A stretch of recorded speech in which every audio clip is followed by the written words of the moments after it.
ನಮಸ್ಕಾರ ಸ್ನೇಹಿತರೆ, ಕೆಲವು ಹಿತನುಡಿಗಳು ನಿಮಗಾಗಿ. ಶರೀರದಲ್ಲಿ ಯಾವ ಸೌಂದರ್ಯವೂ ಇರುವುದಿಲ್ಲ.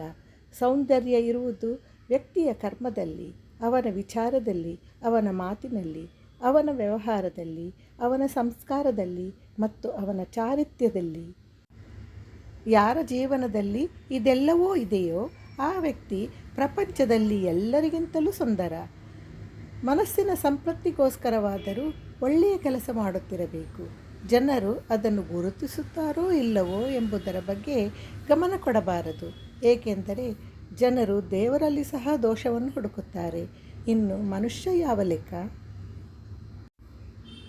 ಜೀವ ಹೋಗುವ ದೇಹ, ನಾಶವಾಗುವ ಸಂಪತ್ತು, ಮಾಸಿ ಹೋಗುವ ಸೌಂದರ್ಯ, ಬದುಕು 3 ದಿನದ ಆಟ. ಕೊನೆಗೆ ಉಳಿಯುವುದು ಒಳ್ಳೆಯ ವ್ಯಕ್ತಿತ್ವ ಮಾತ್ರ. ಈ ವಿಷಯವನ್ನು ನೀವು ಹೇಗೆ ಇಷ್ಟಪಟ್ಟಿರಿ ಎಂಬುದನ್ನು ಕಾಮೆಂಟ್ ಮಾಡುವ ಮೂಲಕ ನಮಗೆ ತಿಳಿಸಿ. ದಯವಿಟ್ಟು ನಮ್ಮ ಚಾನಲನ್ನು ಲೈಕ್ ಮಾಡಿ, ಶೇರ್ ಮಾಡಿ, ಸಬ್ಸ್ಕ್ರೈಬ್ ಮಾಡಿ ಪ್ರೋತ್ಸಾಹಿಸಿ. ಧನ್ಯವಾದಗಳು.